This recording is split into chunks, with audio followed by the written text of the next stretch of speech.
Today on Best Ball Draft, let's try that again. I need a full reset. Couldn't even hit the cold open. That's how rusty I am. It's been 4 days since I've drafted, 4 days since I did a stream. Couldn't even nail the cold open. I need to exit stage left, try this again. This is going to be great for viewer retention. Welcome to Best Ball Breakfast, where we're going to draft Best Ball Mania teams number 57 and 58 today on my road to 150 stream drafts. Will today be the day where I draft the $3 million winner? Stay tuned to find out. Oh, another Influencer 101 for the backward hats, bro. Rigged! Zach Ertz with no Tyler Algier bringback? Yikes. You reached around for correlation? That's a no-no. You ADP bros disgust me. How about you just live a little? Handcuffing might actually be a way to get unique if the field's avoiding it. The Wi-Fi at this resort is a disaster? These fucking streamers don't have player takes. What if a piss boy draft is the room you need? Oh! Good morning, Best Ball Nation. Hope you guys all had a wonderful Father's Day weekend. I am coming off of a long weekend of eating and drinking and celebrating. Ever since, Thursday was my birthday. Things got out of control with Gretch on Randomizer and Best Ball After Dark. Got a lot of good feedback on those shows. If you guys haven't checked those out, highly recommend it. The Randomizer, of course, available anywhere you have YouTube, and then the After Dark, where Gretch and I had some fun conversations and drafted a shockingly good Best Ball Mania team, considering that we were both completely 3 sheets to the wind. You can get that as a YouTube member. I legitimately pulled up the team on Friday morning and I sent it over to Gretch in our group chat. I didn't remember some of the picks. I didn't even remember selecting Pierre Strong on that team we drafted on Best Ball After Dark. But then Friday and Saturday celebrated my birthday, my wife's birthday, and then we had Father's Day yesterday. So I'm ready to get back into the groove of things. I need to start eating healthier after gorging myself for the past 4 days, get back in the gym, all of that good stuff. But there's only one way to start off the week around here, one proper way, and that's Best Ball Breakfast. It's drafting a couple of teams here in Piss Boy Avalanche rooms. That's what we do. That's how I know it's the beginning of a new week. Let's check in on the chat. We got Cooter Doodle hanging out in the chat. Wow, feeling blessed. Yes, Cooter Doodle is the ultimate piss boy. Dustin says, long time, Pete, little behind, but ready for some ball.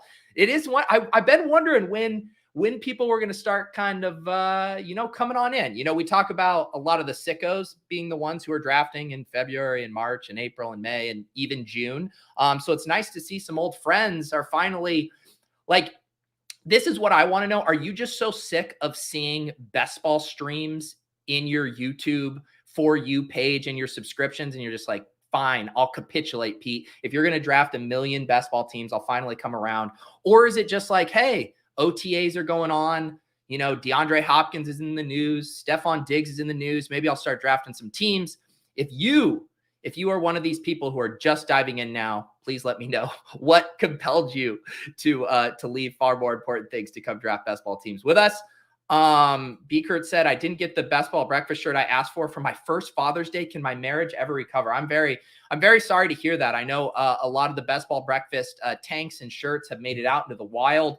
I got my coaster going right now. So yeah, I think it's you got to have a hard conversation with your wife. I think you need to let her know that for things to continue on solid footing, she is going to need to get you some Best Ball Breakfast merch. We got a lot of GMs in the chat.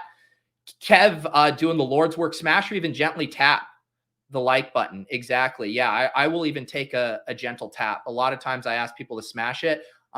Beggars can't be choosers in this tough creator economy. So I will take a gentle tap. Purple Yosh is out here. Fell asleep in a draft the other night and auto drafted 2 quarterbacks I didn't need. That's a tough scene. I'm still wrapping up some slow drafts right now. A couple of my chows, a couple of my puppies.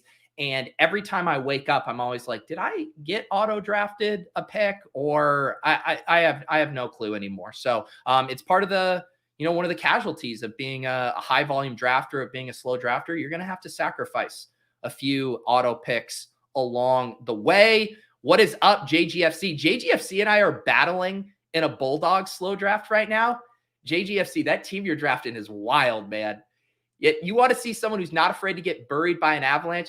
JGFC has a double elite QB, double elite tight end build, 2 elite running backs right now in this Bulldog. You are a ballsy man, and I am a little upset that you didn't let Kyle Pitts fall to me at pick 81, though. Let's see it. We are going to get it. GM, J Mike, how are you guys doing? I think we need to pour a little coffee, right? Is that what we need to do? We need to pour a little bit of coffee. Josh is gently caressing the like button. Now that is a sensual way to start our day. Let's do it.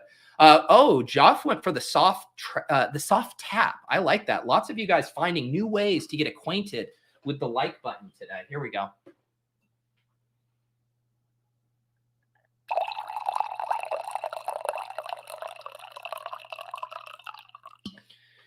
April was up at 5:15 a.m. this morning, so I have already had plenty of coffee today. April was like, "I'll be on my best behavior for your birthday, for Father's Day weekend," but now this shit is over. It's Monday, June 19th. There's nothing more to celebrate. I'm getting up at 5 a.m. Let's friggin' go. That's what I assume was her internal monologue this morning. So yeah, I'm dragging a little bit, but I think this coffee will get us through the day here. Let's see here. Thoughts on the elite QBs falling, seeing them go almost in the 4th? I mean, I haven't been drafting for 4 days. I have not seen that. Tell me, are you guys all experiencing that as well? Or is that a one-off thing? I mean, I had seen, of course, these guys falling, into the mid-3rd. I don't think I've seen any of them in the 4th, though. All right, we are underway here in this draft. We drew the Influencer 1-4.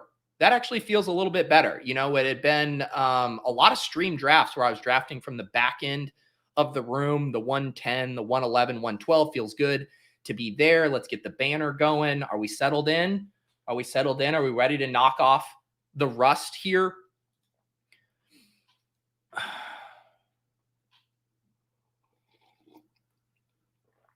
Yes. April is celebrating Juneteenth. I'm talking about her not celebrating me and Lauren anymore by sleeping in. Don't get me canceled here. Ooh, vaporware treadmilling on this best ball breakfast. I went out on a couple of runs this weekend, and I don't know. Man, I can't, I did the cardio club draft on ship chasing the other night. We're going to grab cup here. I don't trust this goddamn room farther than I can throw it. What was I going to say? Oh, well, so I've had a few different cardio club experiences lately, right? Drafting on stream on my treadmill desk. That's fine. I don't mind that. But then Wednesday night, I wasn't specifically drafting, but Mike Leone and I went out and ran a 5K. A lot of you were tilted by my audio quality. And I would like to say I had a pretty nice Blair Witch Project performance. But the point I was trying to make is those of you guys who are out running on the street and drafting, it's truly impressive. I was listening to Leone on Establish the Edge, did an Underdog Cardio Club episode with our guy Neil Farley, who was on the show last week, and Drew, I'm blanking on his last name right now. And those guys are out here doing multiple drafts while running. And it's not the cardio element of it. It's the bobbing of the screen. I mean, you guys saw me on ship chasing, just trying to keep my screen straight while I'm running at that speed. And those guys, Drew especially, is an ultra runner running incredibly fast. So yeah, shout out to everyone who found ways to complete the Underdog Cardio Club, whether that is out just walking your dog at a brisk pace or out here running, ultra marathons like Drew. I do recommend that episode. But I think my days of cardio and streaming at the same time, I think I'm retired from that for this year, except for maybe one event, maybe one live event. Should have some announcements about that shortly, but I've done enough cardio. I did one on the Swolecast. I did one on the club. and then we did the ship chasing one. I think that's enough for me this year. I think that's enough for me. I love the Underdog Cardio Club. I just don't like layering in the element of streaming while doing it. Lots of comments about how I turn into a really cranky, I believe some people use the word sassy individual when I'm running. I do get immediately cranky the second I start running and have to be on camera. So, we all learn lots of, revealing things about ourselves in tough circumstances. And I learned that I turn into quite a snippy asshole when I am doing cardio. Here's the dirty secret, CLN. When do we start a GoFundMe for Pete to get an iPhone? I actually do have an iPhone. My guy Clay sent it to me a while, and I've never used it. I actually have a couple iPhones. I have one iPhone that's just a burner for texting Patrick Laird. My God, look at this room. Look at this room. This is sick. Sure. I'll take. You know what? Should I get? I have to get my first Barkley share, right? I prefer Jonathan Taylor to Barkley, but I do not have any Cooper Kupp in Barkley. I don't know if you guys heard, but they do play each other in week 17. This seems like as good a time as any bit to get a share of Barkley. Whatever. There, you happy? You happy?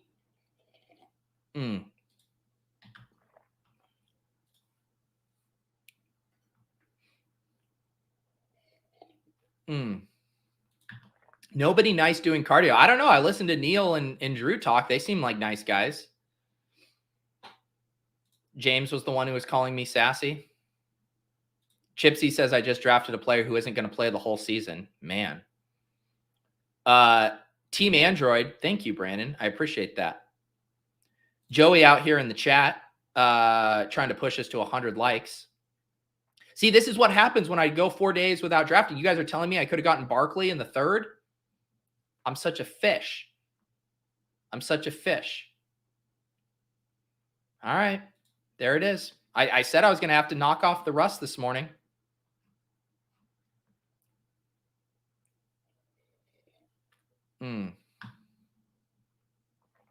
Let's see here. Are we just going to get buried by an avalanche today to start? Because Lord knows I'm not taking one of these wide receivers. The question is, do we go one of these quarterbacks? Okay, Lamar Jackson going? All right. Let's just get fucking weird. Patrick Mahomes. Man, these are the kind of rooms, these are the kind of teams I get in these stupid rooms. Patrick Mahomes at quarterback, Barkley at running back, Cooper Kupp at wide receiver. We'll figure out the rest on the fly. I have been wanting to do some more elite quarterback, but like the backdoor stacks, not with the Eagles because there aren't really any backdoor stacks available, but with Mahomes and with Josh Allen, there are so many cheap ways to play it through that offense. And it is a bit of a way to dance around the avalanche, so to speak, where in basically this room where I know I'm going to be catching up at wide receiver, who is the team you'd like to be catching up at wide receiver with? Probably the Chiefs, right? Because you got Tony, you got Rashee Rice, you got Sky Moore, you got MVS, you got Justin Watson, you got Justin Ross, you got Richie James. I mean, there's literally a million of these guys that you can backdoor stack with Mahomes. So I do like the idea of Patrick Mahomes specifically in these piss boy rooms. One, I'm getting a value on the quarterback. If I'm taking a detour away, I at least want it to be where I'm getting a leg up, head to legendaryupside.com, where I'm getting a leg up on the room at another position while also giving myself multiple backdoor stacks. The other team I love doing this with is the Giants. I made one of those best ball tip videos about this too, how Daniel Jones unlocks so many late wide receiver options, and that'll actually be viable on this team as well with Barkley. So trying to set myself up for some teams that actually play well to piss boy rooms. You know, if you're going to be needing to draft wide receivers in rounds 10 through 18, the Giants and the Chiefs are two good ones to be targeting there. We do finally see Some running backs come off the board. Derrick Henry at 33, Josh Jacobs 34. Line of scrimmage does that fun double tap there. The week 17, Keenan Allen, Jerry Jeudy.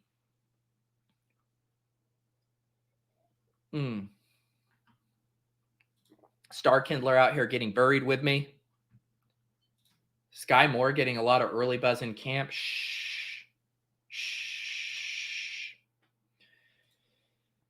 Demond Reed, how do I get the notifications when you're about to enter the draft? I can't tell which YouTube level you're at, but if you're in the Best Ball Value Hounds, there is an alert set up in there. If you go into the Discord, you sync your account, you unlock the Best Ball Breakfast channel. Let's see. Are we just going to draft all the gross old players here? Fine, sure. I'm just going to take all the guys that the market is no longer drafting because of holdout concerns. DeAndre Hopkins going to the Patriots. Sorry, Reed. You go in, and if you go to the pinned here, let me just show you real quick. Let me just show. You know what? I'm just going to show you. I feel like this is honestly just easier. Here you go. This is in the Deposit Kingdom Discord. This is the Best Ball Breakfast. Once you get synced in here, if you go to the pinned messages, you jump up here to this pin. And if you react to this message with a coffee cup, whenever I tag BB draft alerts, you will now get, you'll get alerts when I hop into these drafts. So it looks like that. There you go. And look at CLN just clout chasing on stream here. Hi stream. You're famous. You're famous. All right, let me get this draft board back up here. Ooh, that's what I need, James. I needed a last minute decision where DeAndre Hopkins decides to play for like $1 million a year. I'm not even going to look at what's available at other positions. I'm going to go ahead and put Godwin in the queue. I'm just going to grab all the old gross guys here.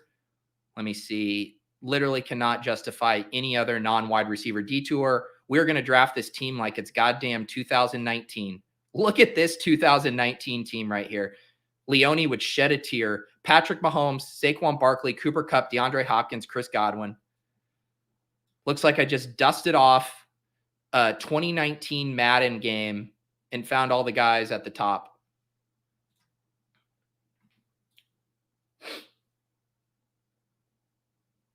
Sags, how do I feel about my pace for drafting BBM4? I think I'm at a good pace.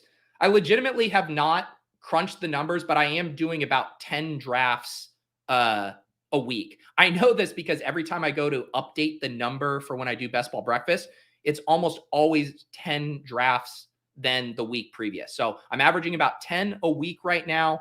We will hit what? So we're at 57 now. So in about 2 weeks, we'll probably be past the halfway point.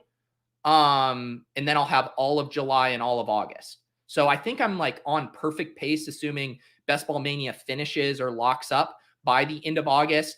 I will continue to monitor fill rate, and I will be able to throttle up or down my streams as needed. But I feel like I'm on a good pace. Haven't burned out yet, not burning through them too quickly. I think we're doing good. I think we are doing good. Ashton, with how worried you are about getting Avalanche, are you underweight on McCaffrey, Eckler, and Bijan? Well, we can see right here, compliments of the Brick Draft Caddy, Christian McCaffrey, 6%, so slightly underweight. And I do imagine that is a product of Avalanche drafts.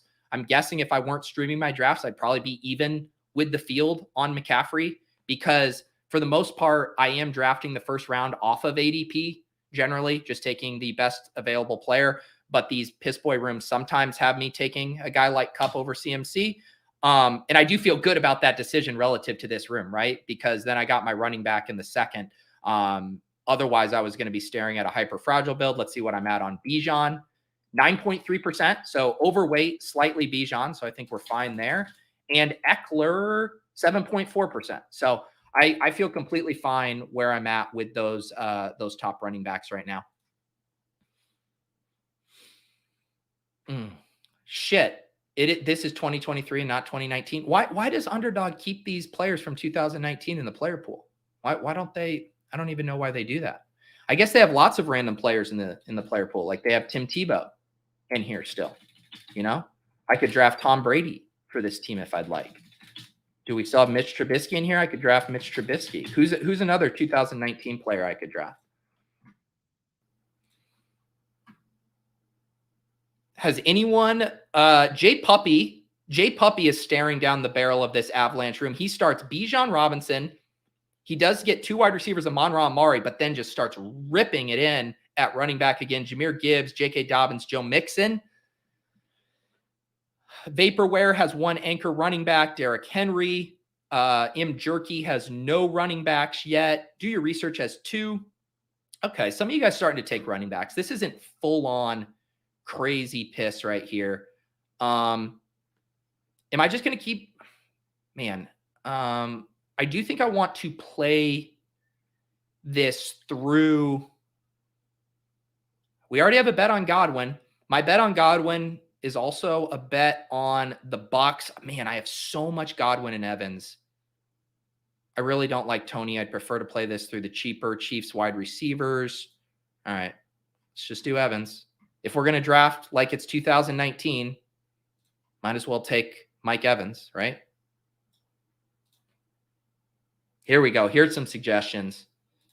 Ben Roethlisberger, Jarvis Landry, Gronk, Julio, Adrian Peterson. Ooh, Devin Funchess. Isn't it funny? The Panthers have such a long history of taking these big-bodied wide receivers / tight ends, quasi-tight ends that have pretty suspect profiles. You had your Devin Funchess, you have your Kelvin Benjamin, and now we have Jonathan Mingo.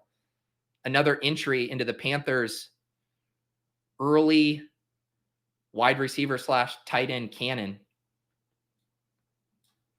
Why not Jordan Addison? Because I like Mike Evans more than Jordan Addison.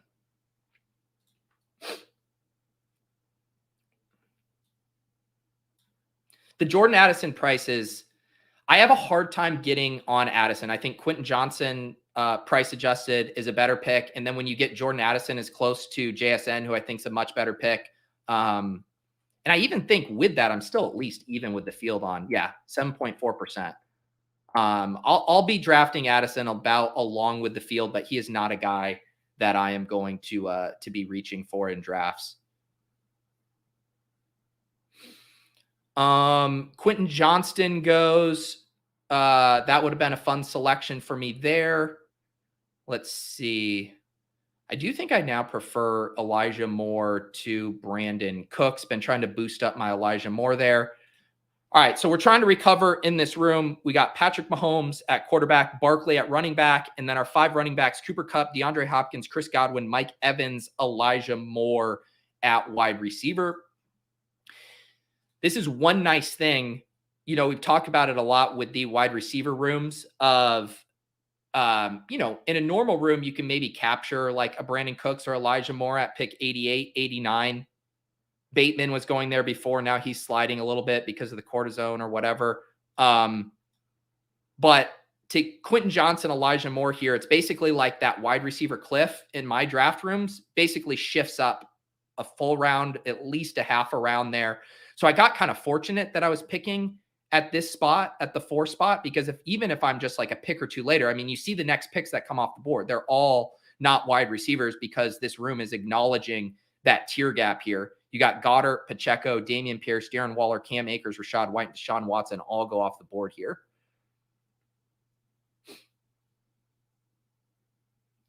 Jimmy, what is the numbers you consider to be the markers of overweight, underweight? So it's just 8.3%. So if you always drafted off of ADP and you had an infinite sample, you would likely have all of your exposures around 8.3%, which is just 1 of 12 in each room. So anytime you are lower than that, you're probably making a conscious decision not to be taking that guy at ADP. And if you're over that, it means you're probably reaching to get that guy.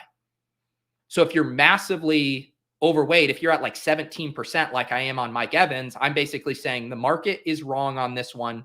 I am going to continue selecting this player, or vice versa. The market is wrong. I am massively underweight. The market continues to take him much higher than I'm willing to take him.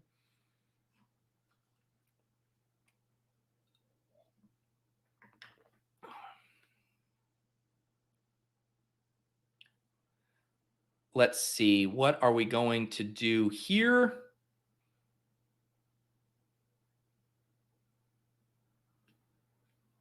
God, if I end up taking James Conner here, I might just have to for the bit. I might just have to take all the olds for the bit. Sure. I'm just going to draft the team no one wants to draft today. I need some more coffee.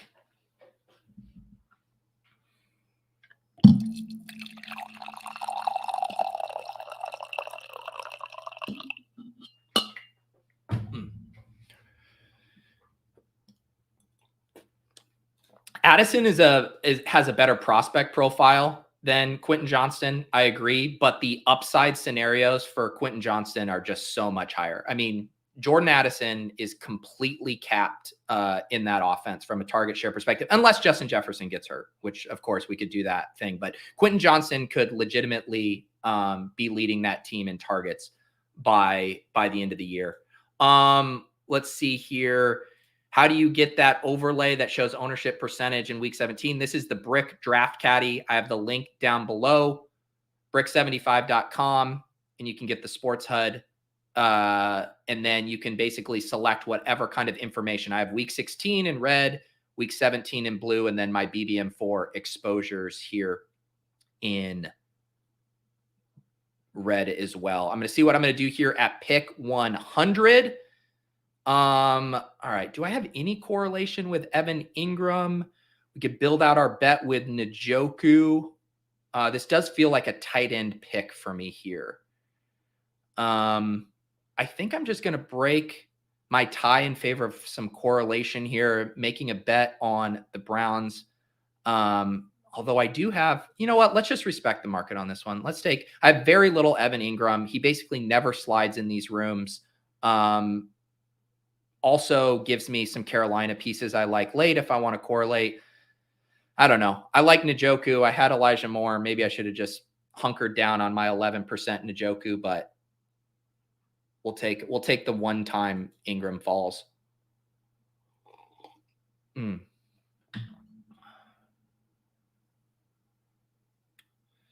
Let's see.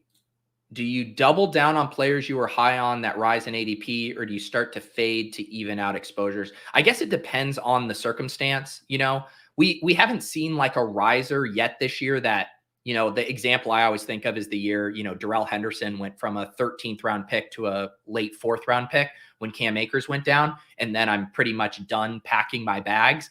But like an example would be, you know, so I have Marvin Mims is my most drafted player right now, right? Marvin Mims at I have 26%, nearly 26%. His ADP is 164. A lot of my Marvin Mims exposure has come about 20 picks cheaper, but I'm not out on him at this price. If he does move up into more the, you know, 130, 140 range, I probably will just fully chill out. I guess Tyquan Thornton's a better example of that. He's a guy I was drafting a ton at, you know, pick 180 when he was free in these drafts. He's now starting to really move up also in these kind of draft rooms. So he's not like, I'm not scratching him off my list, but I definitely am pumping the brakes a little bit. But the thing I still always come back to, I really don't think about player exposures in a single vacuum. It's using it as a tiebreaker in conjunction with building the best possible team in that room. And that was what I was wrestling with that Evan Ingram and David Njoku pick. Like it was so close for me because I view those guys similarly, Evan Ingram versus David Njoku. The boost for Njoku was I had Elijah Moore. I'm making a bet on the Browns. I prefer to lean into those correlations, even when I don't have the quarterback. On the other hand, I have way more Njoku exposure than I do Ingram. And so if I view those guys similarly, and yet I have 10% more Njoku, that seemed like a spot where structurally I could go for a tight end. And I didn't necessarily feel the correlation boost was enough to continue pushing that Njoku exposure 10+% more than Ingram there. Let's see what we are going to have in store for us here.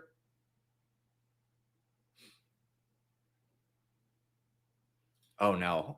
Ingram, big outlook for 2019. What year was Evan Ingram drafted into the league?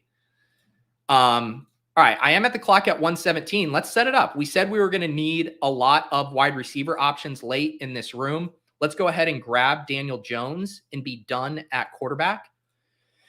So we'll have Patrick Mahomes and Daniel Jones. Only 2 running backs here in this range, which I think will work out. Our next selection will probably be a running back if I guess where the value pocket falls. Maybe not. We'll see. But Mahomes and Daniel Jones at quarterback, Barkley and Connor at running back, Cooper Kupp, DeAndre Hopkins, Chris Godwin, Mike Evans, Elijah Moore at wide receiver, and Evan Ingram at tight end here.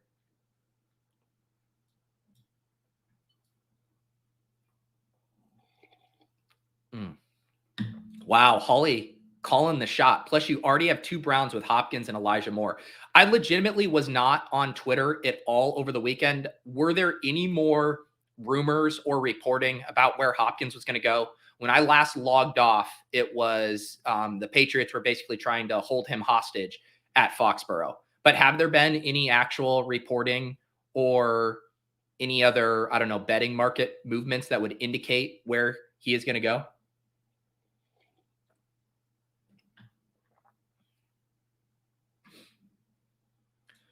All right, let's see here. This is going to be a running back pick as I imagined. Let's see. Herbert, who I have a ton of. Eli Mitchell. I don't have anything with Atlanta. I don't have anything with Washington. Let's get a little bit more Eli Mitchell here. This goes, again, back to like the exposure stuff, right? Khalil Herbert, Eli Mitchell in a similar tier.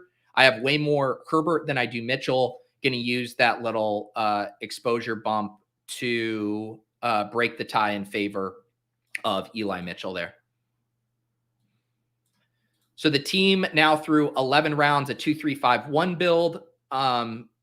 Considering I felt pretty gross at a couple times, I think structurally this has worked out pretty well. Obviously, I'm going to be boxed out of any quarterback fallers because I'm just not going to devote any more quarterback capital with Patrick Mahomes and Daniel Jones. But otherwise, in good shape. Anchor RB with Barkley, and then a couple little values there at running back with James Conner and Eli Mitchell.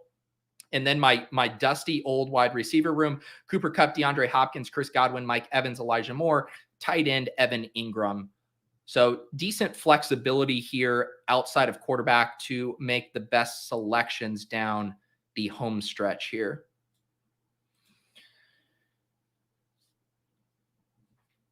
All right. Tommy Stocks wants me to look at the team from the one hole. Let's see here. Jefferson, Metcalf, Ramondre, DJ Moore, Justin Fields, Jordan Addison, Kyle Pitts, Javonte Williams, Zach Charbonnet, Kirk Cousins, Darnell Mooney. This looks like a team that I draft when I'm drafting by myself. When you're in the quiet of your own home, there's no piss boys around, and you just get to take the best players. I like this team, Connor. It's a nice team. I do not like Metcalf at 24. But I'm never going to begrudge anyone from trying to get out of a wide receiver avalanche. Got some nice stacks there. I like Javonte. I like Sharbs. You get Kirk Cousins double stack there with Jefferson and Addison. Mooney to round out your Bears double stack. It's what we call a clean team. The bring back on Kyle Pitts. It's clean. It's clean. Don't make me select Jerick McKinnon on this team. I honestly am not going to take Jerick McKinnon on this team. Why did I not even get a crack at Sky or Marvin Mims? I wasn't even paying attention. Where'd those guys go? I guess I could have taken Rashee Rice over Eli Mitchell. And Sky Moore was already off the board at 111. So, luckily, still plenty of Chiefs wide receivers available. This does just feel like an MBS team, right? Just get stuck with MBS. Oh, thank you, Star Kidler, for taking McKinnon so I could take a running back I like more. We're finally going to get some goddamn youth on this team. And look at this. It's nice when the correlations work out. Mike Evans, Chris Godwin, bring it back with Kendre Miller as my running back 4. Man, how much Miller did it say I have? I have a lot. Yeah, 18.5%. So this will push us over 19%, but structurally fits this team. 4th running back here. and also get that sweet, sweet Tampa Bay correlation in week 17.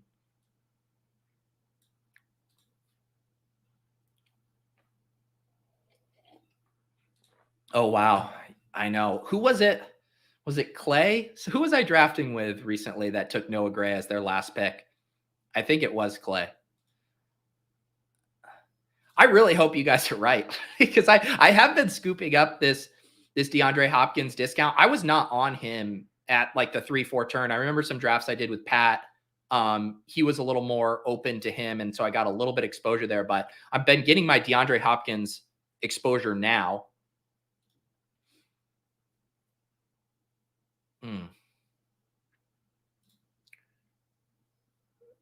I'm sorry. I'm not taking Adam Thielen on this team. There does come a point where you've drafted too many olds, and then you do have to save face. You do need to have some self-respect here. It might be time to grab one more running back and then just rip it with pass catchers down the stretch. I don't, in general, like that idea of boxing myself out at 2 positions to grab values. And I could still go 6 running backs in this build. But I am going to take Tank Bigsby. You know, I kind of made that bet on the Jags with Ingram. Tank falls here 6 picks past ADP. Let's grab Tank. Again, trying to get some youth into this room. I mean, the mentorship for these rookies is going to be off the charts. I mean, Kendre Miller and Tank Bigsby, they're not breaking curfew. They're not getting out of line. I mean, when you have all of these elder statesmen in the league keeping you in line, you're in good shape.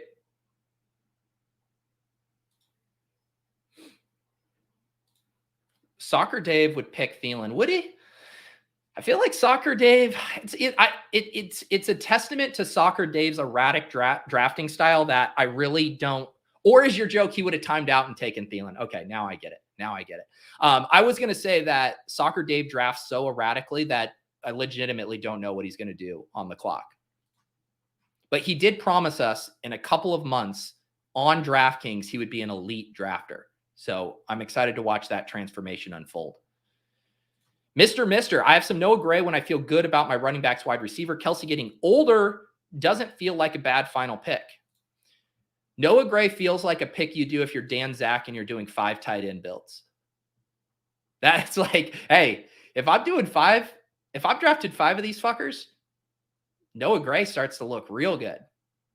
Real good. Star Kindler's over 50% Tyquan. Now that's spicy. That is spicy. I just, I think it's impossible the way I draft for me to get over like 30%. It feels like I click Marvin Mims in every single draft and I'm still only at 25%. I disagree with this. People have lost their minds with Tyquan Thornton. His ADP is 180. His ADP is 180, or sorry, 160. 160. I correct myself. 160. Who are the players that are such better picks after him? This is the problem with it. It's like, this is just a wasteland down here. I mean, all of these guys, you can tell yourself a story, but I don't think until his ADP is in the 130s, 140s, I don't think you can say people have lost their minds. Unless you're talking about an individual exposure, 50%. Okay, maybe Star Kindler lost his mind. But the ADP, I think, is still completely fine. Ply says, I got to draft Baker Mayfield to complete the bit. I did draft Baker Mayfield on the Swolecast last week because I did, what did I have? I had a Jalen Hurts team with who else? Someone remind me who I had him with. But both of my quarterbacks had the same bye week, and I had Godwin and Evans. So I took a third QB with Jalen Hurts, with Baker Mayfield. And now I believe I need Baker Mayfield to still be the starting quarterback in week 10 for that to make any logic possible. CLN has 36% Higbee on DraftKings. What is Higbee's ADP on DraftKings? Warren is 31% across both sites.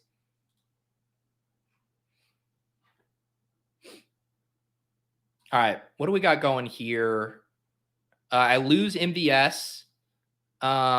This feels like a Jalen Hyatt pick, right?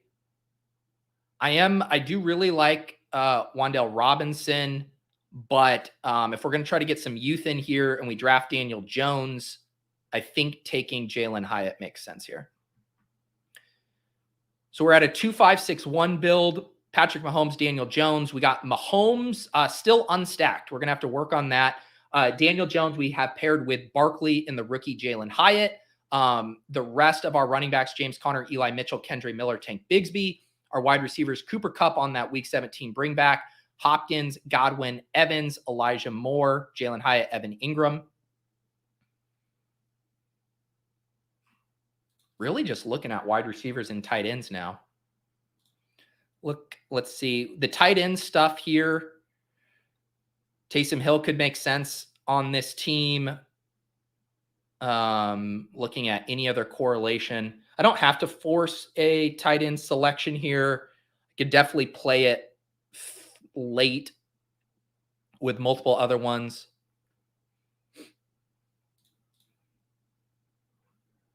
Let's see. Jerome Ford slipping past ADP. I like Jerome Ford. His ADP had skyrocketed, and I don't know exactly why it's sliding in this specific room, but I'm not going to take a 6th wide receiver here, or a 6th running back. Let's go ahead and grab Isaiah Hodgins. Don't have a lot of him working on our big backdoor Daniel Jones stack here. So we have 3 more picks. One of those picks is definitely going to be a tight end, and then probably 2 more wide receivers. I think this feels like a 2-5-9-2 build. I'm not opposed to a 3 tight end build here, but I do think we want the wide receiver firepower, and we're going to have some stacking options still here late, I think is what we're going to be looking at.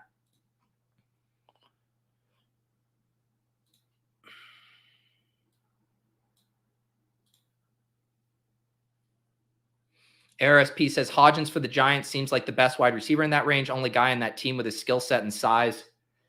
You can make good arguments for. I think you can make an argument, and this is why all their ADPs are so low, right? I can make an argument for Wan'Dale Robinson. I can make an argument for Isaiah Hodgins. I can make an argument for Jalen Hyatt. I can make an argument for Darius Slayton. I think that's what makes it such a fun room to target, and why I don't mind doing 2, 3 of them on Daniel Jones teams. The amount of draft capital you're spending on that is so minuscule. Like if you want to use, I do like Karane's little heuristic of thinking about in auction dollars, where you're spending $1 or $2 on Hyatt, you're spending $1 on Hodgins, you're spending $1 on Slayton. I don't even think you have to guess which one. You just want to make sure you have the 1 or the 2, right? Like you have a pretty wide net, I think, that you can cast.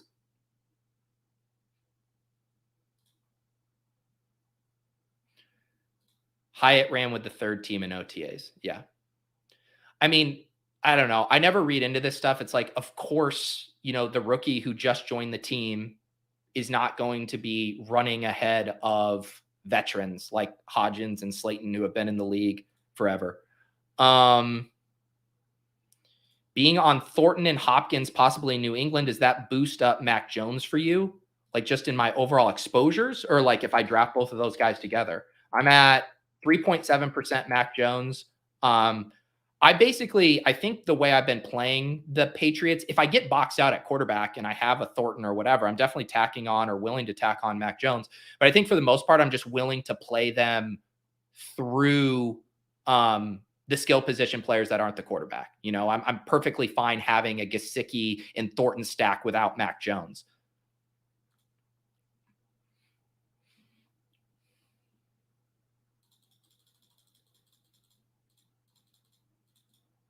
With all due respect, sir, your team has more question marks than my high school English papers. Exactly. That's why I'm getting discounts on these players.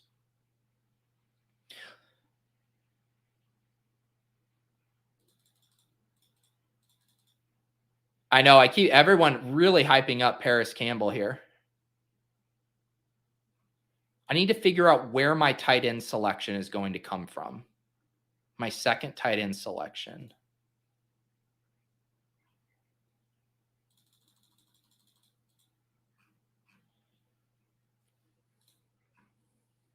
Do we do, maybe it is Tyler Conklin here because we have Tyler Conklin with our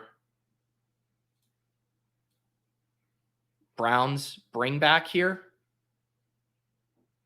Just make sure I'm not, if there's any other screaming correlation stuff I should consider here. I think that's probably the play for a 2 tight end build. Let's go Tyler Conklin. Evan Ingram and Tyler Conklin at tight end. Had to get another old. How old is Tyler Conklin? I feel like he has to be decently old. 27? 27, and I guess by this room standards, he's young. I sniped your Conklin? I mean, as people around here know, where's my guy Paul? Is Paul in the chat? Paul knows all about sniping Conklin. It's kind of a pay it forward situation. We all snipe each other on Tyler Conklin. Holy shit. CLN has over 25% Mac Jones. I like Mac Jones. I am a little spooked by their playoff schedule. It's brutal. It's brutal. 3 outdoor cold weather games, home versus KC, at Denver, then at Buffalo. That's legitimately tough sledding there for Mac Jones. All right. Justin Ross, come on down. I've been told Justin Ross is the guy I need. That's what everyone tells me. That's what all the cool kids tell me. Justin Ross as my wide receiver 8 here. We're through 17 rounds. We have the classic Patrick Mahomes skinny stack. That's how you win with Patrick Mahomes, right? You just skinny stack him. Patrick Mahomes and Daniel Jones at quarterback. Running backs, Barkley, James Conner, Eli Mitchell, Kendre Miller, Tank Bigsby. Wide receivers, Cooper Kupp, DeAndre Hopkins, Chris Godwin, Mike Evans, Elijah Moore, Jalen Hyatt, Isaiah Hodgins, Justin Ross at wide receiver. Tight ends, Evan Ingram and Tyler Conklin. Shout out to the audio listeners who I will always service. I will never forget to service the audio listeners. I like these kind of hypotheticals. Benjamin says, hey, what is up, bro? If you knew 100% that Hurts was the QB1, would you pick him with your second pick in every draft? No. But if I knew that for a fact, I would probably have, I don't know, 30 to 40% of him around the 2-3 turn. Basically, I would say every time I'm picking in the middle third of the draft board, I am going to be prioritizing him. I still doubt that I would get up over 25 to 30% on him in that range. Because again, this is the whole point. Like, he's being drafted as essentially he's the QB1, right? Like, that's the assumption that the market is working under. So obviously that certainty would push you toward more of him, because with any of these players, there's never 100% certainty, but it still comes down to roster construction. Where are you getting those points? Is it easier to find those quarterback points at the end of the draft, or is it easier to find those wide receiver and running back points? And again, not to mention the way these tournaments work. If you knew he was going to finish as the QB1, that means that he would have the highest likely the highest advance rate of any quarterback. So you're going to show up into your week 15 pod battling one of 16 teams, and everyone's going to have Jalen Hurts. And then if he goes off again, you're going to show up in the week 16 and you're going to need to finish 1 out of 16, and everyone's going to have Jalen Hurts. So it's one of those things that goes back to advancement rate, to taking down the playoffs. And I wouldn't want to have 80 or 90% exposure to a player who the field is all going to show up with in the playoffs. And then you're having to beat all these other teams with your one non-Jalen Hurts piece. So that's why I don't think it's always just a slam dunk to jam it in, even if you knew a guy was going to finish, first at their position. Someone in the chat said Richie James is better than Justin Ross. Why not both? This is the reason why the super cheap backdoor stacks for KC, I think, work. Is, again, like, when you look at the warts, or you want to talk about holes in profile, and we can pick them on Sky Moore. Dude busted in year 1. Yes, lots of buzz. Rashee Rice, not a strong prospect. we know nothing about how his game's going to translate. MVS, we know exactly who MVS is. It is kind of fun to be able to select Justin Ross and Richie James at the end of drafts. I mean, Justin Ross was a pretty sick college prospect, and Richie James was a baller on the Giants down the stretch last year. So I mentioned it at the top that I wanted to start mixing in some of these late, Bills backdoor stacks with Khalil Shakur, with Deontay Hardy, and same thing for the Chiefs there. And it is nice to know that you have these guys available at the back end of your draft. So this ended up being the final team here, a 2-5-9-2 build. We do have Patrick Mahomes double stacked with our last 2 picks, Justin Ross and Richie James. We have Daniel Jones here, triple stacked with Barkley, Jalen Hyatt, and Isaiah Hodgins. Our running back room, pretty standard anchor running back room, Barkley. Then you have Connor Mitchell, 2 rookies, Kendre Miller and Tank Bigsby. And then despite doing a ton of 3 tight end builds lately, we did settle on a 2 tight end room here, Evan Ingram and Tyler Conklin. And this was very specific relative to the player selections, where normally the best player for me at the end of these drafts is going to be a 3rd tight end, just looking at it. But considering I had Patrick Mahomes, considering 2 of his wide receiver options are available for free at the end of these drafts, this made sense to take the tight end 2 detour a little bit earlier here at pick 189, and then use these last 2 picks on Richie James and Justin Ross. So I kind of like how this team came out. I know it doesn't have all of our favorite player selections, but looking at the correlation too, I do like how this correlation, let's head over and name this, and then we can look at my other week 17 correlation. I think I was able to accomplish a lot of it. I guess I didn't get Cincinnati bring back. That never came to me cleanly. So we do have no bring back for week 17 there, but we do have the Giants with Cooper Kupp coming back. We have the big Godwin Evans with Kendre Miller. Then we have some team level correlation, Tank Bigsby and Evan Ingram. Oh yeah, we have Conklin on the bring back with the Browns. Who knows what's going to happen with Hopkins, but fairly correlated team. I guess our only one-off picks would be no Philly with Connor, no Washington with Eli Mitchell. And then we'll see what happens with Hopkins, but everything else pretty correlated here, at least in some fashion. So not angry with how this team turned out, despite it feeling pretty gross off the rip. Best ball breakfast, 2592. And we have a KC NYG team here. There it is, number 57 in the books here. I need to pour some more coffee. I need to check in on the chat. What do we got going on here? We're going to be feeding the ducks in a second. Wow. Even after slandering his guy Jordan Addison, Chipsy coming around on this team, G says this team fucks. Look at this.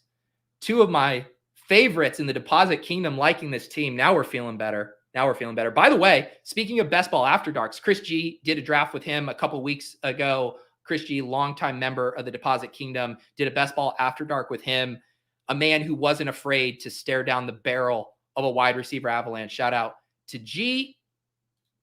It is time to feed the ducks. Yeah, let's get this started one thing at a time, right?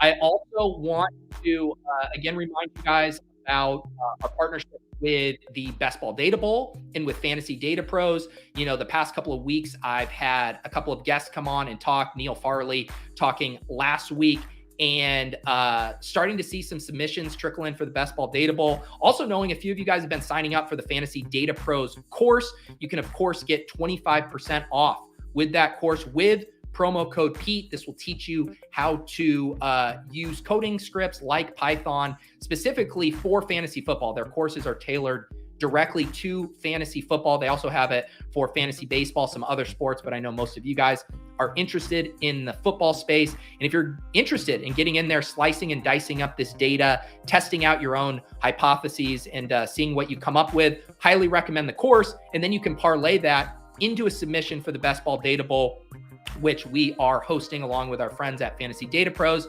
And I want to get together another best ball data roundtable here shortly. Really enjoyed doing that about a month or so ago with Ben from Fantasy Data Pros. Sam hopped on, and yeah, we had a great time kind of talking about best ball analytics, which continue to be all the rage in the Twitter streets. Joshua, who was on that best ball data ball, he had what I would call a controversial thread that he posted on Twitter today saying why stacking doesn't matter. And I naturally disagree with his conclusions there, but that's the beauty of all of this stuff. And I actually would like to get Josh on one of these shows here. We'll have to do another roundtable where we can talk about it, but go check out his thread. I think some of the conclusions he made were a little faulty, but I love the thread he put together and that he's digging in to the data over there. Let's see here. Sam, am I doing another draft? Of course I'm doing another draft. I got to kind of take a break, for a second here. I got to reset the table. I got to update my banner. I need to do some coffee again. Here we go. This can be draft 58. There we go. Draft 58 right there. I need some more coffee too. Let's pour some coffee.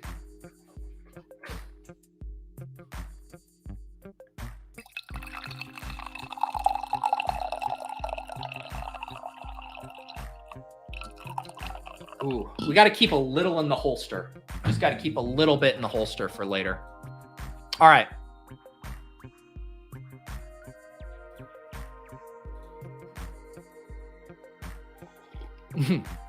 His Mathology in the data bowl. I would love to see our guy Mathology submit a team looking at correlations between I believe his submission would probably be centered around, how many bikini shots a significant other of an NFL player has on Instagram and the correlation between that and their on-field performance. Clay, can I get a birthday shout out? Of course you can. Happy birthday, Clay. June 19th. We're almost birthday brothers, man. 4 days apart. J Mike doesn't want us to rush the nourishment of the ducks. Let it breathe. Yeah, I mean, it's a fine line because if I let it breathe too much, then I forget. Then I forget to feed the ducks, and then the chat starts yelling at me. Looks like we are back to our, drafting from the back end of the round. Pick 11 and 14. So we had one beautiful draft, not picking at the back, and now we're back.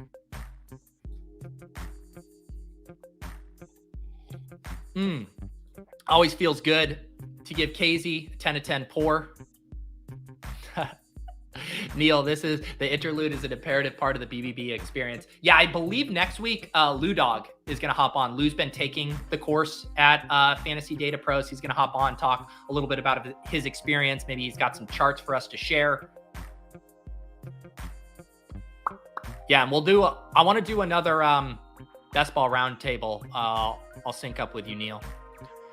Tim is pounding the table for likes. This show doesn't have enough likes in comparison to the number of people watching. What are we at? 375 people watching? I can't see how many likes I have on my view, but yes, do what Tim says and like the video. I should also say I need to do my regular reminder here for the channel giveaway.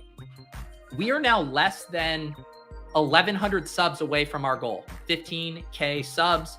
That was the goal all along, hit 15,000 subs by the end of Hot Best Ball Summer, at which point I will do a $1,500 giveaway, $500 to 3 lucky commenters who leave a comment on my draft streams the second they are finished. And I'll take a look at that in 1 second here. After I make my selection at 111, Garrett Wilson now routinely going ahead of Devontae Adams. I think we're gonna keep loading up on Devontae here. This is one of the kind of stream room type things. Oh, snap, double tap there. Eckler and Robinson. Yeah, let's go ahead and grab Amon-Ra and Devontae. Was it last week? Who did I take? Was it Devontae and CeeDee Lamb? And that was the draft that Josh Jacobs and Breece Hall came back to me at the 3-4 turn. So this is one of those things where I would say in a normal room, I'm probably taking one running back and one wide receiver there. I'm going to take one of Eckler or Bijan. But knowing how often some of these stud running backs will fall to the back end of the third or the fourth in my stream rooms, I am taking that into account with these selections. So I think Eckler and Bijan are both really solid picks there. But YOLO bet, we'll see how they recover there depending on how this room goes. What was I going to say? Oh yeah, I was landing the plane on my giveaway. So we're less than 1,100 subs away from hitting 15K. If we stay on the pace we're right now for amassing subs, it should be, I would hope by like August 1st at the latest. I do think in about a month and a half, 6 weeks, we could hit that. If we stay on this pace, more people starting to consume best ball content as we progress throughout the summer. So if for some reason you're watching this, not subscribed, please subscribe and leave a comment when the show is over. That will get you an entry into the giveaway.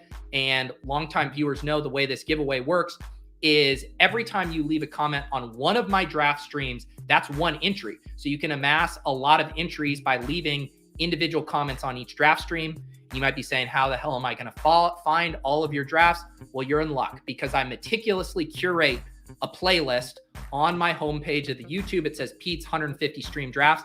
Anytime I draft on those or draft on a stream, I put that video in that playlist. Some people go back through, watch them all, leave comments, binge watching drafts, different strokes for different folks. But I made it easy for you to get all of your comment submissions in there.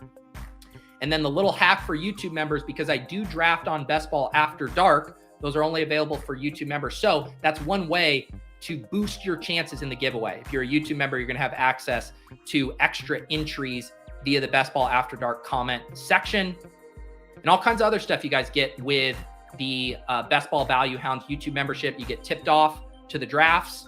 You get the private channel and the Deposit Kingdom Discord. You get merch discounts. If you want a Value Hound tank, if you want a Best Ball Breakfast tank, and then, of course, you get the Best Ball After Dark interview series. I believe I'm going to be talking with my Fantasy Life brethren, Dwayne McFarland, on Best Ball After Dark this week. So excited for that one. Have been really enjoying that format, there's so many people that I know in the space, or I work with Dwayne regularly, or I'm in the Discord with Chris G or a guy like John Warner, and yet I actually don't know that much about their backstory. Just because of, I guess, how life and conversations work. We just talk about fantasy football and have been really enjoying that series to get to learn more about the guests. And then, of course, we do draft a best ball team as well. But yeah, I've been working on my guest list for that the rest of the summer too. So some fun shows coming there on the Best Ball After Dark interview series. We're worried about Nez surviving this avalanche. Travis Kelce and Patrick Mahomes here. Someone got an AJ. Oh, they did the that happens in my rooms at a high clip. The AJ Brown, Devonta Smith, Jalen Hurts. You will not get that in most rooms. That is one of the selling points of hopping in a streamer draft, is these rooms will give you those clean stacks. Dab K almost got the Josh Allen, Stephon Diggs. Ooh, Derrick Henry went 22 in this one, or 23 in this one. Wow. We might actually do a true zero RB room. If we're going to get Deebo Samuel here. All right. We select Deebo Samuel, Devontae Adams, Amon-Ra St. Brown, Deebo Samuel. We might do it, folks. We might just become a full-on piss boy here in one of these rooms.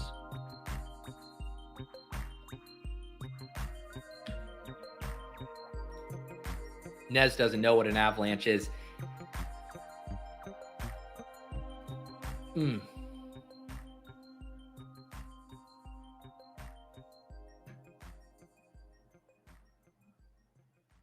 Let's see. Looking at which wide receiver I want to take here. There's one guy I really want. We'll see what YOLO Bet does here. I really want Jerry Jeudy. All right, let's do Jerry Jeudy. All right, Devontae Adams, Amon-Ra St. Brown, Deebo Samuel, Jerry Jeudy here. This room hasn't been too wide receiver avalanche, honestly. If I'm going to get Deebo and Jeudy at ADP, I do like I like ETN, I like Gibbs, but I prefer to take those guys when they're the best pick available or you're getting a bit of a slider. If I'm able, like my still preferred structural draft strategy is 0 RB. Like if I'm able to draft at ADP, and you can like I'll show you guys this Bulldog I'm working on right now. This is the one I was referencing earlier with JGFC. I am at here we go. I've been drafting from the 9 hole here. So I started CeeDee Lamb, Jalen Waddle, Deebo Samuel. I did take a detour for Lamar Jackson, who fell to pick 40, and then took another detour for Kenneth Walker, who I like here. So like modified anchor RB with the 5th, and then came right back to wide receiver, Deontay Johnson, Zay Flowers stacked with Lamar, and then Elijah Moore. And then hitting my 0 RB targets, Antonio Gibson and Samaje Perine. This Bulldog draft is closer to how I would just ideally draft. But these rooms that I'm in, and this is obviously a $500 slow draft, my stream rooms don't generally allow me to build like this. So I have been enjoying in some of these mid to high stakes slow drafts to kind of execute my preferred way to build. But I'm not going to be stubborn with it, right? Like I'm not going to be forcing it if those selections don't make the most sense for the room I'm in, which is how I end up in lots of weird rooms, different textured builds than would necessarily be my preference.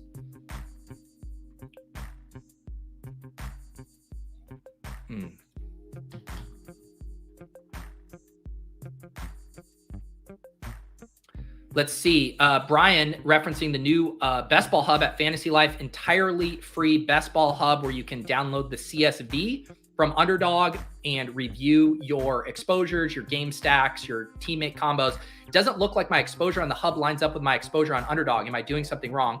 Are you selecting specific contests? Couple things to think about is if your draft is not done yet, that's not going to reflect that.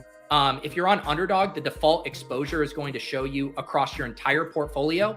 On Fantasy Life, you have to select which contest, or you can select by contest. So if you're drilling down to that, so your exposures might be different across your whole portfolio versus just in Best Ball Mania. But if you're still having issues, ping me or hop in the Fantasy Life Discord and ping you or ping any of our moderators in there, and we'll get you squared away. Would I ever go Christian Watson over Deebo? He went 1 pick before you. I prefer Deebo to Christian Watson. I really think the only way I would is if like all of a sudden I had, 25% Deebo and 5% Christian Watson. I'd be like, well, I prefer Deebo to Christian Watson, but not by that much. But no, I would prefer to be getting my Christian Watson shares in the 4th.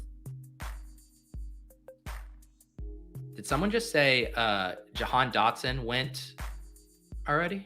Where did Dotson go? Oh, you might be looking at the other draft board. Who is your favorite first RB on a 0 RB team? That's a fun one. Hang on, let me keep pissing here. Let me keep pissing. I think I will probably going to take either Kenneth Walker or George Kittle. Come back. We'll see what YOLO does here. My favorite first RB on a 0 RB team. So different price points. I do love Kenneth Walker because I do think he's still a guy that's like a third, like a 3-4 turn value. Like I think he should be going around where ETN goes. Like if you're I know Charbonnet has a more complete profile than Tank Bigsby probably, but the fact that people are sliding Walker down so much because of Charbonnet, but not sliding ETN down as much because of Tank, and I know there was different draft capital spent, but I do like Kenneth Walker. Samaje Perine in like a true punt 0 RB build is very fun just because I think he's a selection that allows you to kind of accomplish both things and that he's going to be a fast start running back, get you touches out of the gate. And then even if Javonte Williams makes his way back, and I like Javonte Williams, I just think Samaje Perine going to have a role. So he'd be another one of my favorites there. Let me look at the board here.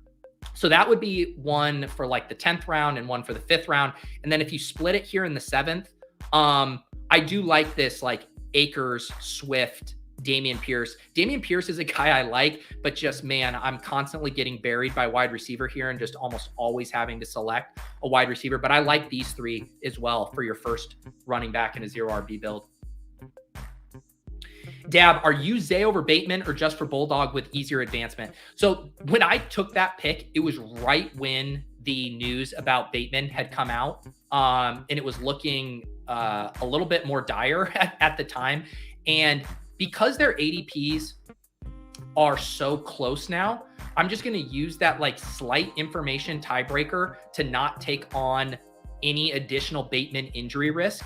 And also knowing that I believe the market will continue to slide Bateman down if we continue to get FUD about his injury. And like when you read the report about the cortisone injection, it's not that there's anything bad right now. It's just, it seems so susceptible to re-injury and re-aggravation with Bateman. So yeah, I'm legitimately spooked. I like Bateman a lot, but if we're going to have both players around the same ADP, I think you've got to start tilting your exposure towards Zay Flowers right now. One, because it's the safer pick, and two, because you're going to get cheaper Bateman. And that's hard for me to say because I fucking love Bateman. Let me see what my exposure was on him. Yeah, 9.3%, slightly over there. But I think his ADP is going to slide a little bit. And yeah, I just want to be more price conscious with him than I maybe had been up to this point.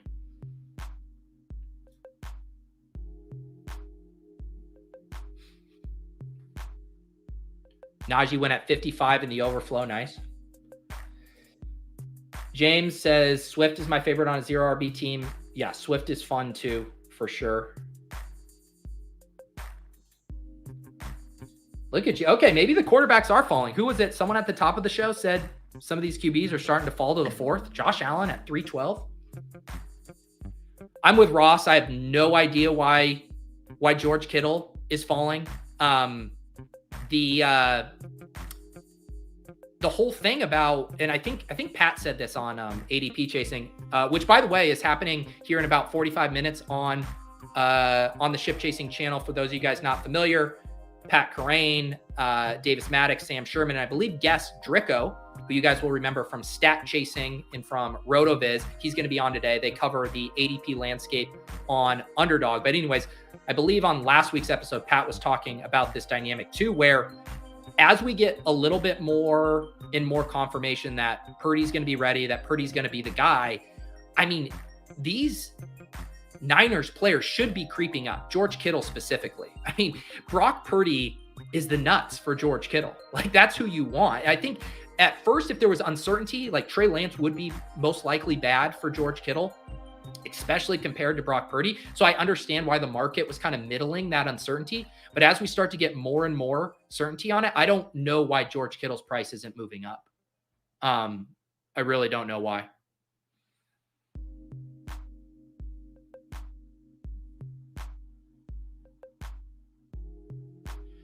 I saw a tweet that Kittle had a very low target share once CMC came over and everyone was healthy. The thing is that a boosted target share for George Kittle is honestly a plus. Or sorry, it's just a bonus is what I'm trying to say. The whole thesis behind Kittle is what happened on Pat's $2 million team last year, where he has a couple really big weeks in the playoff weeks. Like, George Kittle is fully capable of hitting those spike weeks that separate you at the tight end position. He can pay off a 6th round cost just from a few well-timed spike weeks. If he actually boosts his target share and has more consistency, well, then he should be a 2nd round pick. You know, if he's earning targets like TJ Hawkins did down the stretch, he should be a 2-3 turn pick like he was 2 years ago.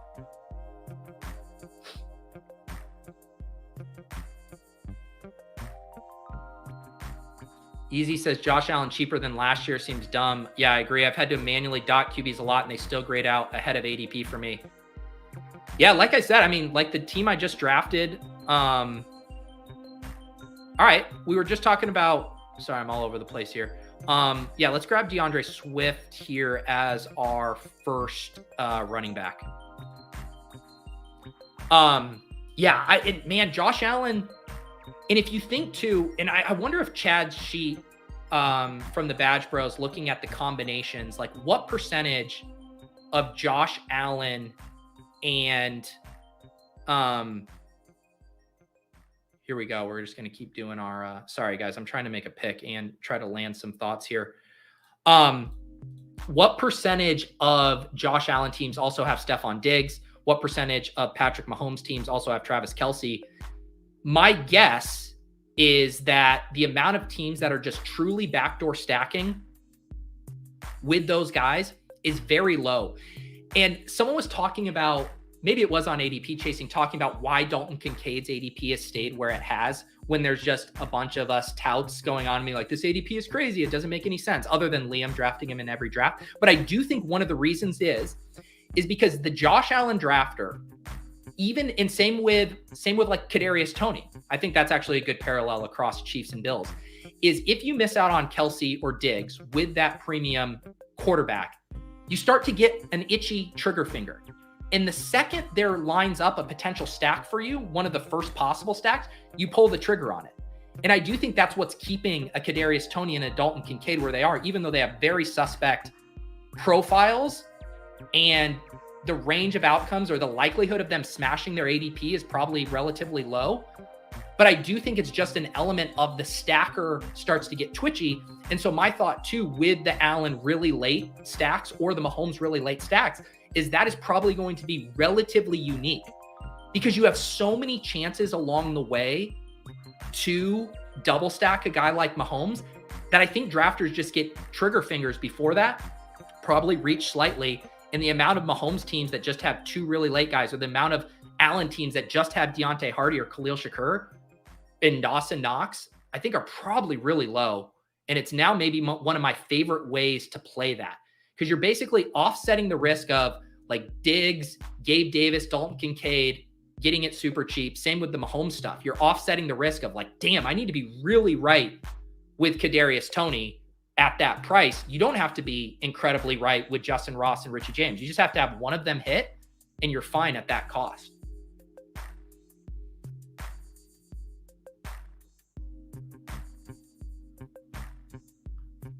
I don't get this thought. What if Brock is a 7th round sophomore? We can throw out the prospect profile for Brock. It does not matter where he's drafted. We have seen Big Dick Brock, Big Cock Brock crush in a Shanahan offense right off the rip, go deep into the playoffs and be very good. We don't have to worry about his resume anymore.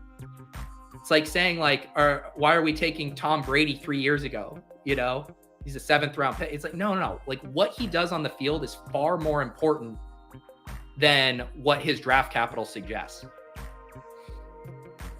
I like edging your stacks.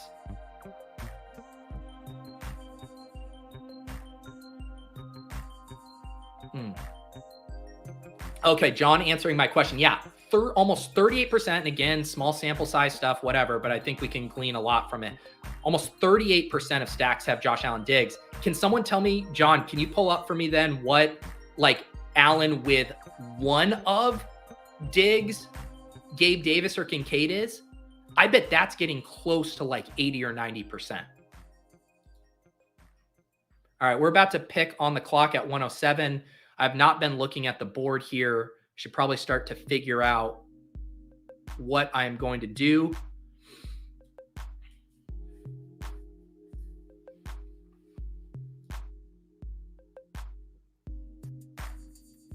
Man, I have a lot of Sharps. But this does seem like a very nice team to take Charbonnet. Need a second running back. Already have a little bit of a bet on Seattle here with JSN. Let's grab Sharps. YOLO bet Snap takes Njoku and Lazard. I think we are going to, trying to see here for quarterback stuff. I have some options to push it at quarterback. Did Gino already go off the board? Where did Gino go, man? Gino went early. Oof. Pick 99. Dark Sheep. Getting your guy. I'm going to grab Freiermuth and be done at tight end. I'm pretty sure I do not have a single pairing of this. I'm going to have to go. Actually, I do want to go check the Fantasy Life Hub to see if I have. Let me see if I'm now curious if I have a Kittle and.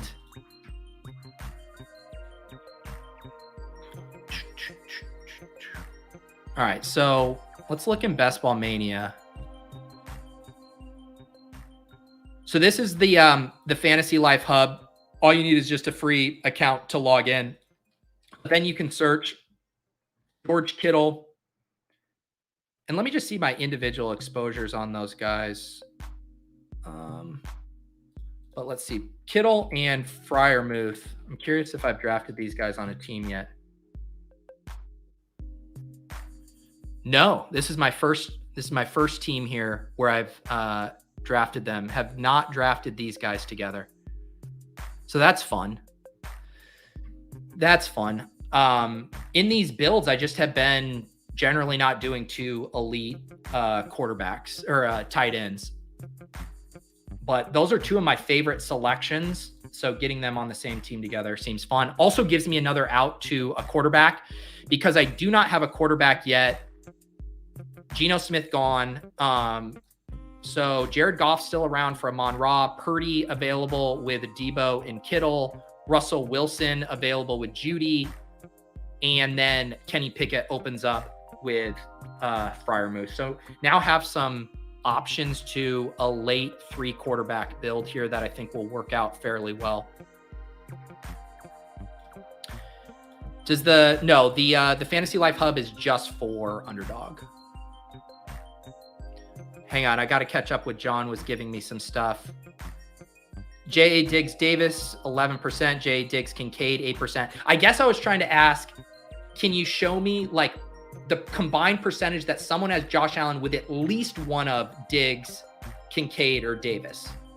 Basically saying how many times does a Josh Allen drafter pass over those top 3 pass catching options in the stack? Wow. Tank just shaming my Charbonnet exposure. Currently at 44%. Woo! Ashton's at 35% Shaheed.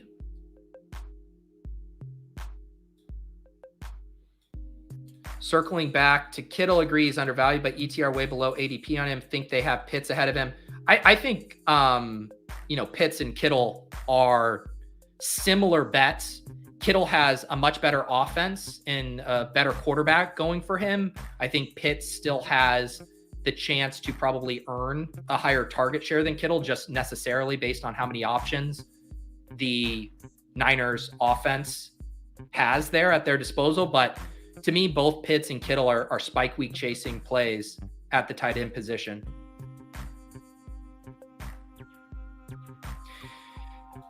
The calling him an elite tight end is just a price thing. And his price, so like Mason Parkhill over at RotoViz, who's done a lot of research looking on where the tight end spike weeks come. When he was doing the definition of elite tight end, it was in the first 5 rounds. And Kittle was going in the first 5 rounds. Now he slipped into the 6th. So again, the reason you're saying elite is not because it's a price thing. It's like when we were doing the dead zone back thing. It's not, it's a price thing is how you're making that definition. Let's see. Wow. Wispy having to stipe me on Jared Goff. Why? Can I tilt a second? Jared Goff, unstacked Jared Goff. Ooh, that might be one of the grossest unstacked picks you can make. Let's keep building out this Niners bet with Eli Mitchell.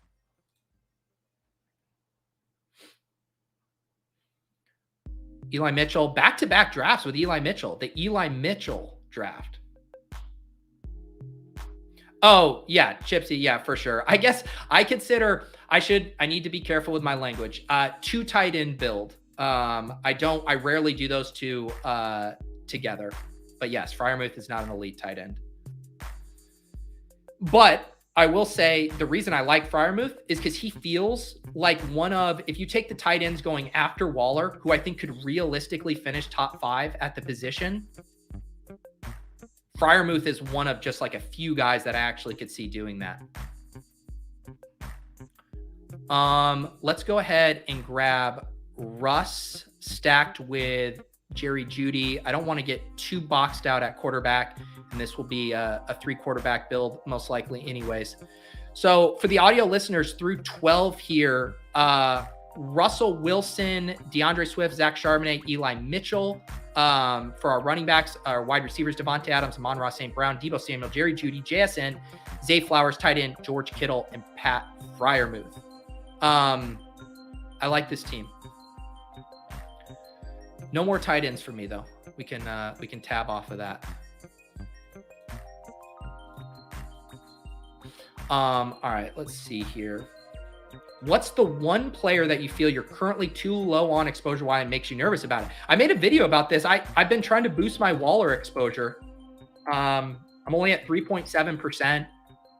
It kind of dovetails to the conversation we were just having about Kittle and Pitts. I think Waller is of that same mold. I like the Giants offense. I want more exposure to these mid-round tight ends with elite single game upside.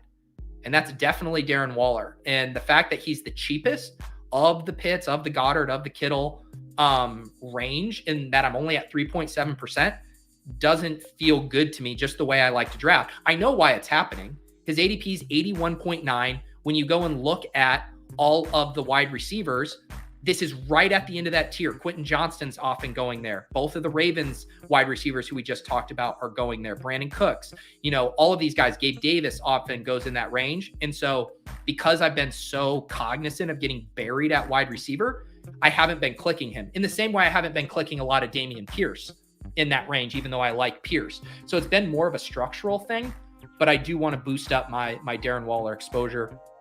And, the best ball tip video I made, the Giants are really the way that you can unlock like elite onesie upside at like bargain bin prices, because you could spend your first 7 picks getting 2 anchor running backs and 5 really solid wide receivers and still come back and get Darren Waller, and then a round and a half later get Daniel Jones and have a lead upside at the onesies there. So the Giants are a fun team, and I got my first Barkley share last draft, but I did get that Daniel Jones backdoor stack. Waller, I think, evaded me in that draft. But yeah, Waller is the guy who's been on my mind lately to get more of.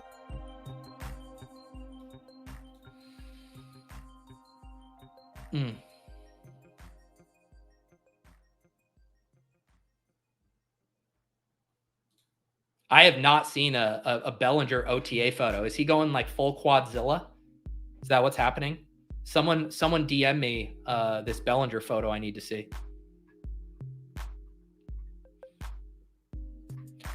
Yes, I agree. Waller is the Mendoza line for elite tight end.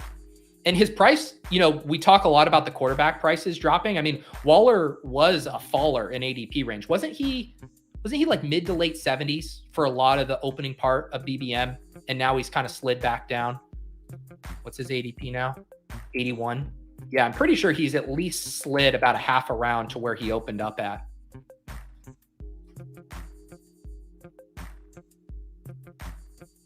Waller the faller. This is what we're calling Bellinger, Armzilla. All right, let's figure out what we are going to do here at pick 155. This will be the back end of the 13th round for me. My team so far through 12, Russell Wilson at quarterback stacked with Jeudy. Our running backs, DeAndre Swift, Zach Charbonnet, Eli Mitchell. Our wide receivers, Devontae Adams, Amon-Ra St. Brown, Deebo Samuel, Jerry Jeudy, JSN, Zay Flowers. Tight end, good to go there. George Kittle, Pat Freiermuth. This is where I also need to start looking at YOLO Bet's team a little bit more to see what he's going to be doing on the turn. Was going to take Roshan. Is there anything quarterback-wise? I think I'm pushing quarterback a little bit more. This feels like a running back pick to me. I don't have any correlation at running back that I think I really need to do here. So let's just do Algier. I think this is going to be 2 running back selections for me. This is still a 0 RB build. First running back at pick 83. The room's now DeAndre Swift, Zach Charbonnet, Eli Mitchell, Tyler Algier. Debating between Devin Singletary and Jerome Ford. Do I have any correlation tiebreakers?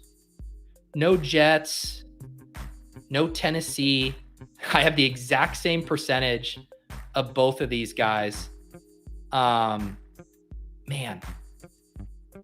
for some reason, I just like Ford a little bit better, even though he's screaming up. Man, that's a tough one for me. Normally, I just play the ADP game, but I just IKB'd it. I just decided I wanted fucking Jerome Ford.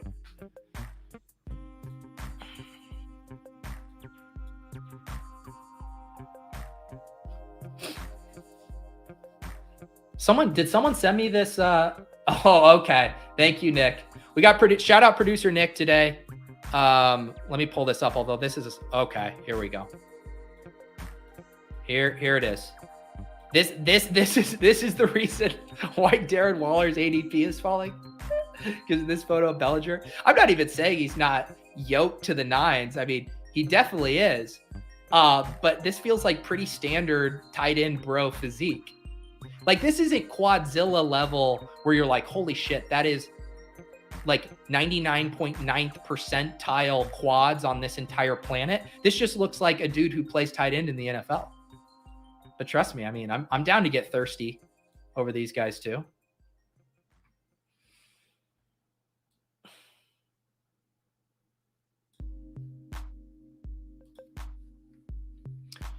Mostert correlated with Flowers. So here's the thing. One, I have so much Miami running back. Two, those guys are still falling a ton in drafts. I mean, Jeff Wilson is going like pick 190 and stuff there. So I was just going to play the ADP game with these backs. I mean, look I'm at 24% Mostert. Jesus. And then Jeff Wilson, I'm at 15%. So that's an example of I'll let that correlation come to me if I need, but don't need to force that there. Talk about the Swolecast. Copper says Jalen Warren and Ford going up another 2 rounds. Yeah, it is interesting. I mean, Warren's ADP has been a rocket ship. It feels like Jerome Ford's has stalled out a little bit. Where did Warren go in this draft? Why can't I find him? Okay, yeah, he went at 137. Jerome Ford going 21 picks later at 158. They do strike me as very similar bets. I guess the difference is the market dislikes Najee Harris far, far more than they dislike Nick Chubb. So I guess like that spread in that way makes sense. Maybe we're saying, hey, there's a chance that Warren wrestles away more of a standalone role, whereas we know with Jerome Ford, he's not taking away any of that rushing work from Chubb. But I think you could argue Jerome Ford is going to have a pretty big standalone role with his pass catching, just because they've never used Chubb that way. I like both of them. But yeah, if you're just looking at the cost now, I haven't been selecting Warren quite as much as I was when he was much cheaper. I'm still slightly overweight here. But I think if I looked at my drafts, I was selecting him a lot more at the beginning of draft season than I am now. I still like him, though. Certainly makes sense with the Seattle stuff too, when I'm getting those, playing that Seattle-Pittsburgh game. Quarterbacks falling in this room. I mean, really nice value there for Nez on Jordan Love. No stack there, but you don't need that stack when you're getting that kind of value on Jordan Love. And my guess is Nez will tack on a Musgrave to that build. We are not going to screw around here at quarterback. YOLO Bet has Deontay Johnson, so I don't think there's any chance Kenny Pickett comes back. I definitely want to get to a 3 quarterback build here. Yeah. So we grab Kenny Pickett here to stack up with Pat Freiermuth. We also have the JSN and Charbonnet bring back there.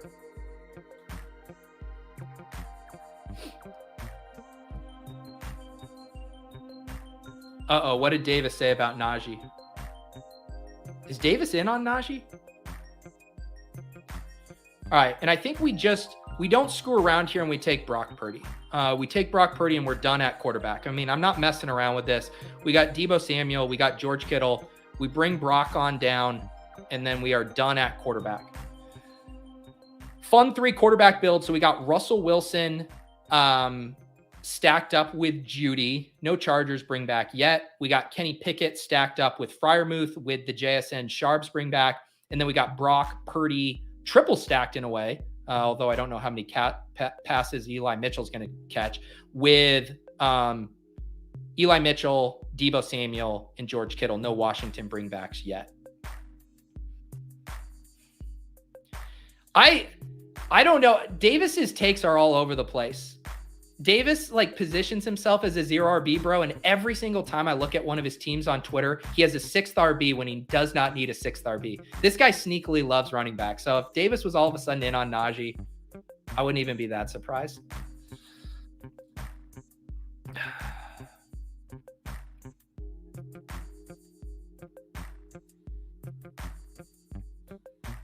The chat likes this team. How are we doing? So we're done at quarterback. We're done at tight end. We're at a 3-5-6-2. This is I'm definitely taking at least one more running back. We're getting to 6 running backs. And then I guess the decision here, let's see what the chat thinks. Do you get to 7 running backs in this build, or do you get to 7 wide receivers? I think structurally and just draft capital spent, you could justify either. Maybe someone could tell me how my bucket is looking in the John Boy sheet or the easy sheet. But I guess the argument for going with wide receiver is I could get further correlation. I could do my guy like Tim Patrick, although having 15% Tim Patrick seems just like way too much Tim Patrick. Or doing like a Josh Palmer bring back with my Denver stuff. So that would be the argument for going a 7th wide receiver. The argument for going a 7th running back is just that I have a 0 running back room where it's not super strong. Although I think once I get to a 6th running back here, Swift, Sharps, Eli Mitchell, Algier Ford, I think I'm comfortable with a 6 running back room here.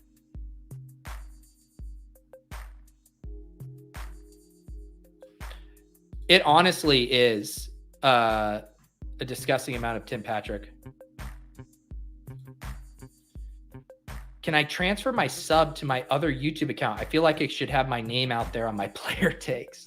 I would have to look into the YouTube. I mean, you can always cancel your sub and then pick it up on the other account. But then what? You lose your badge history. I'll have to look into that. I don't know if it's possible to transfer YouTube sub. Yeah, this is how I'm kind of leaning easy as well. I think I'm already not going to like my 6th running back that much.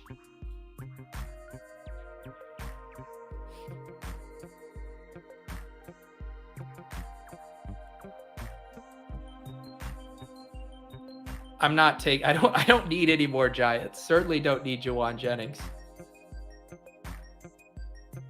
I could take Chase Claypool, a little oppo to Tyler Algier.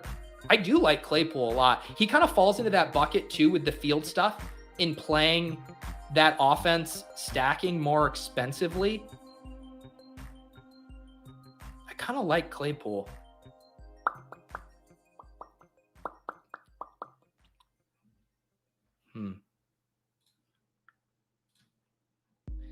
Yeah, I'm going to take Claypool here. I just can't stomach more than 15% Tim Patrick. That's just way too much. That's way too much. It is kind of a nice hedge on my, how do I have so much goddamn Broncos wide receiver? I mean, look at this. 26% Mims, 15%. All right, final pick here. Look at how bad these running backs are. I am starting to grab some more Pierre Strong now. With James Robinson release, is there anything else? I could do like a fucking Josh Kelly bring back. That seems gross. Gus is gone. I would have taken Gus. I guess I could have taken Gus first and then figured out wide receiver. I think I am going to boost my Pierre Strong. I think I had like over 10% of Pierre Strong in the big board and then chilled out because I wasn't sure if he was even going to be the running back too, but James Robinson getting released is nice. And that's not even saying a third back's not going to be involved. Ty Montgomery's going to be involved, but I think that the handcuff league winner to Ramondre Stevenson getting hurt is Pierre Strong now. All right, teams in the books, 3, 6, 7, 2. Fournette is a smash. I guess we have wildly different definitions of what a smash is. I understand the Fournette arguments. You are going to get some closing line value on him, but if I am thinking who do I rather have in week 17, Pierre Strong with no Ramondre Stevenson or Leonard Fournette catching like 4 balls on the Chiefs, and that's like best case scenario. Give me Pierre Strong. All right, the final team here, 3, 6, 7, 2. Russell Wilson, Kenny Pickett, Brock Purdy, a late quarterback room, but did get a fun 0 RB room. We are jacked up to the gills at wide receiver and tight end. Devontae Adams, Amon-Ra St. Brown, Deebo Samuel, Jerry Jeudy, JSN, Zay Flowers, Chase Claypool. Love those wide receivers. Oh, and my screen just refreshed. Let's get back to the team. And tight ends, George Kittle and Pat Freiermuth. Feel very good about that. And then our running backs here, DeAndre Swift, Zach Charbonnet, Eli Mitchell, Tyler Algier, Jerome Ford, Pierre Strong. This feels like a good 0 RB room. I think, in general, when I'm doing the true 0 RB, it feels the best when you get an elite quarterback and an elite tight end. But ended up getting 6 wide receivers through 86 picks. That feels good. And being very nicely positioned at tight end. I think the running back room came together. I mean, even just getting this like half round ADP value on Swift, half round ADP value on Charbonnet, Mitchell, Algier, a few picks past ADP. I definitely like the texture of my 0 RB room when I get a few of those guys at value, and that kind of fell to me nicely. Of course, it would have been fun to get Russell Wilson double stacked. I could have done it with Patrick. I probably should have, but I just couldn't stomach it. Yeah, I like how this team turned out. I've been wanting to get some more Brock Purdy as well. Can head over here and see my Brock Purdy shares in Best Ball Mania and see what kind of teams I've been drafting him on.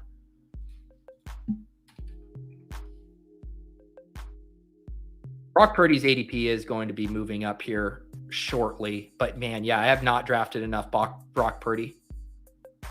Was that? No, that can't be. I need to update my CSV. There's no way that I have. Hang on. What did it say I had taken him in here? Is that true?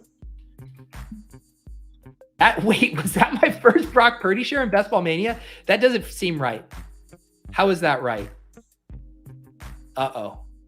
Holy cow. Is that true? I'm now triple checking across all of the exposures to make sure. Wow, that was my first Brock Purdy share. Holy cow. I need to change that. How do I only have 1 share of Brock Purdy? Oh no. Drafted him on some puppy teams, a chow team.